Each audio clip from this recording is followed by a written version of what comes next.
In their relationship, Iman's ex-fiance first mentioned social media influencer Andrew Tate in October. She claims that it was over 3 months later. After starting to listen to Tate's podcast, which supports patriarchal gender roles, her ex-partner, who is in his early 30s, reportedly turned into someone who was very controlling. She claims the two had never discussed polygamy before he revealed his desire to her. The 29-year-old former insurance broker told CNN that it was absolute hell. Due to privacy concerns, CNN agreed not to publish the full names of the women in this story. According to Iman, the Muslim couple first connected over a love of travel at the tail end of 2020. Iman left her life in Britain after their engagement last year to join her ex-fiancé in Dubai, where he had found employment. They decided to get married in February. But she claims that as his domineering behavior increased, he changed into a completely different person. She said, "I noticed myself becoming extremely passive and trying to avoid conflict at all costs. He started using very abusive language and insulting or demeaning me." After watching videos of Tate's extremely misogynistic views, Serena, a 25-year-old journalist and marketer from a Muslim family in Britain, claims that her two brothers, who are 21 and 23, began repeating them in September. She told CNN of her 23-year-old brother. "This made me upset and quite distressed as my brother is my best friend, and I felt I was losing him and didn't recognize him anymore." Serena wrote in online messages, "He has turned extremely misogynistic, telling myself and my mother that our duty is to cook, and if my mother doesn't cook one day he calls her lazy. I was pointing out to him how Andrew Tate was effectively grooming and manipulating him, to which he would reply, 'I don't have an opinion, so I should stop talking.'" Iman and Serena's experiences are typical of a growing number of Muslim women who claim that Tate, a British-American kickboxer turned social media influencer, indoctrinates young Muslim men and boys with sexist rhetoric, while also endorsing a misrepresented interpretation of Islam to support his self-declared misogyny and obsession with male dominance. He asserted that he changed his religion in October. More Muslims are now closely examining the effects of the internet personality's unchecked influence on younger members of their community, as Romanian authorities look into Tate and his brother, Tristan, for allegations of rape and human trafficking, in connection with an organized criminal group. After being questioned by Romania's Directorate for Investigating Organized Crime and Terrorism, Tate and his brother asserted their innocence. Tate. The two have been held since their arrest on December 29 and will return to court later this month. According to Reuters, Andrew Tate was pictured in January entering a court in Bucharest, where his appeal for release was rejected while carrying a Quran. Iman expresses her extreme anger at Tate's conversion to Islam and adds, "I find it's very common in Muslim communities in general to use religion for their patriarchal, misogynistic agenda, when actually it's not even what Islam says." Iman claims she discovered evidence that her ex-fiancé had cheated on her the month before, which led to their breakup in January.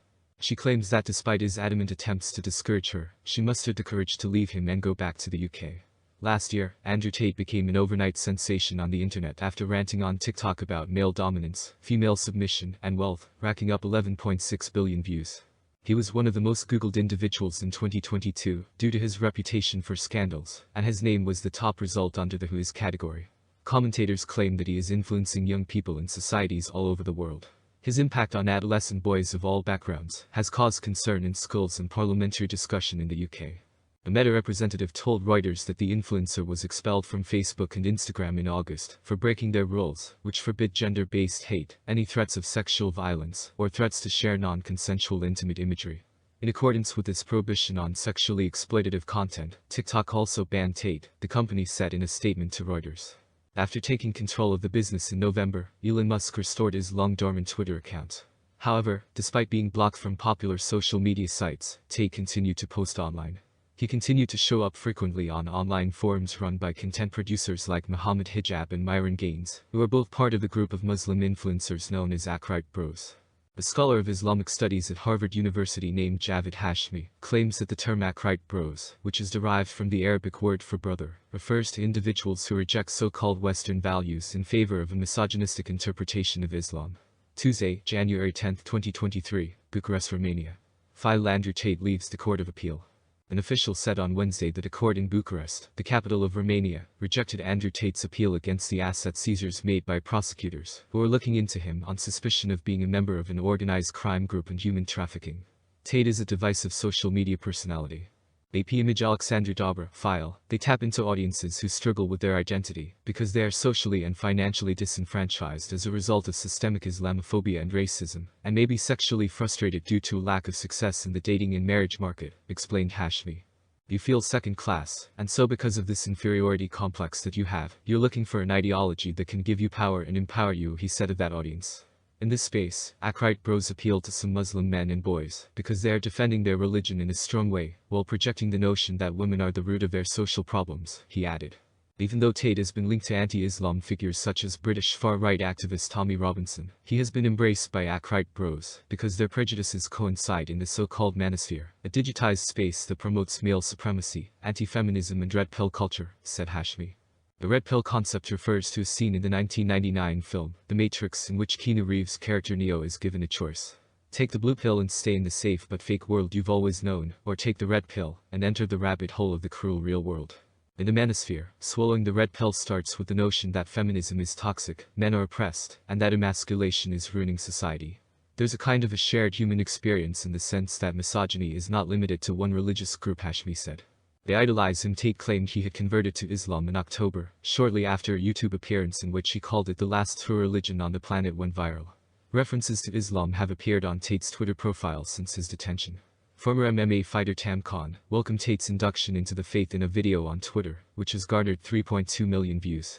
However, others said Tate had embraced a warped version of Islam based on misperceptions of the faith, including the idea it permits violence against women. While appearing on a podcast with Hijab, a forerunner of the Akrite community, Tate said he believed a husband is responsible for protecting and providing for his wife during marriage, and therefore she belongs to him. He also claimed that in cases of sexual assault, a woman should bear personal responsibility for a situation in which she made it so easy for something bad to happen to her, and that the only thing that satisfies women is becoming a mother.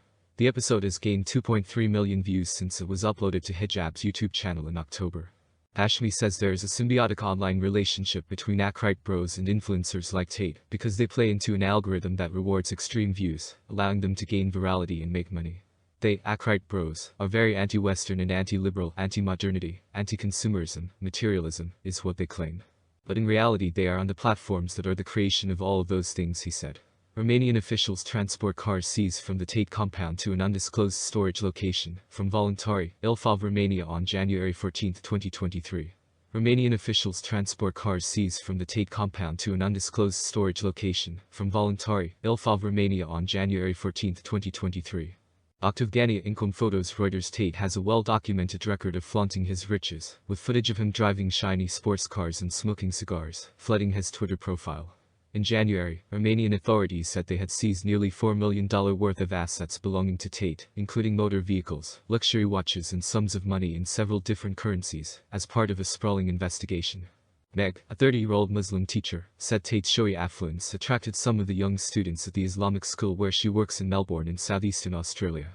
I can see why Muslim men whose parents migrated to Australia to have a better life and are now working low-paying jobs or unemployed would connect with this rich man who tells them that men are under attack and that they have dominion over women, Meg said. I think a big pull for them is that he is wealthy and that he talks so much about his wealth, it really contributes to them admiring him. They idolize him. They want to be him. Normalizing sexual violence. From starting a petition to using a hashtag, legions of Tate's fans have called for his release from detention, in the wake of the human trafficking and rape allegations he faces in Romania. Gaines, who co-hosts a podcast with content creator Walter Weeks, defended Tate and his brother in a December 31 episode, 2 days after their arrest. According to Habiba Khan, UK-based Muslim sex educator, the unwavering defense of Tate offered by his fans is indicative of a wider societal issue. A number of the men that are attracted to Tate's messaging, they said they ignore some of what he said about the sexual violence against women, they just look at that as comical, he told CNN. They don't realize that he's actually normalizing sexual violence against women. Tate's fans cannot reconcile that a man can be friendly, nice and good to men, but be a vile human being to women, he said. A lot of men are being miseducated about sex by porn. Similarly, a lot of them are being miseducated about interpersonal relationships through figures like Andrew Tate. Men are being miseducated about relationships by figures like Andrew Tate, pictured on January 25, 2023, according to Muslim sex educator Habiba Khan. Men are being miseducated about relationships by figures like Andrew Tate, pictured on January 25, 2023, according to Muslim sex educator Habiba Khan. The High Barbary FP Getty Images. Both the Khan and Hashmi believe the wider, unmediated men's rights movement Tate occupies online must be addressed if his popularity is to be diminished. It would be very mistaken to think that you just end Andrew Tate, and that would be the end of it. Andrew Tate is one figure in this whole kind of movement. And one of the reasons for this movement is the online space has been left to these people with very little pushback, because they act in a very aggressive way, Hashmi said. There are many moderate or mainstream Muslim leaders, figures, personalities who refuse to engage in these forums, in this online space, because they don't want to deal with these people, he added. But because of this, you're ceding that public space to these people. Tate's misguided view of Islam is also harmful to Muslim communities, because he is spreading mistruths about a community that is already marginalized by Western society, Akan says. Gross misrepresentation of the faith. A.O. Khalil, 26, is an NHS doctor and community worker who is trying to bridge the gap between Tate's fans and those who are openly critical of his platform. Khalil believes Tate's rhetoric is creating a gross misrepresentation of Islam because he speaks brazenly about violence towards women, while his fans have idolized him as a model Muslim male. I feel like Muslims have become very obsessed with public figures representing Islam, regardless of what they've said and done, he told CNN. It's such a damaging and uncritical approach. Khalil says he converted to Islam and fell in love with the faith because social justice and spirituality, discipline and submission, were embedded in it. Khalil ran an online workshop in January in order to start a critical dialogue about Andrew Tate, sexual violence and Muslim masculinity, after seeing the dismissive way members of his community address Tate's popularity. I have seen in real time what sexual violence and sexual abuse and other types of abuse can do to an individual, he said. Men in this case have to take individual responsibility to really push back against the way other men behave towards women. He believes that more imams, community leaders and teachers, need to speak out against Tate and help young Muslim men reevaluate how masculinity is defined within the parameters of the faith, including being in touch with your emotions, showing kindness, being moderate. This is what makes a man. Not going online, showing watches, boasting, smoking cigars and saying sensationalist things for views, he said. If you're a Muslim, it's not the example you should be following. Who do you worship? Is it God, or is it Andrew Tate? We have to ask these questions. Serena, his two brothers have embraced Tate's words on women, would welcome such messaging. I am still stumped at how young Muslim men follow his views and endorse him. It's disgusting, she said.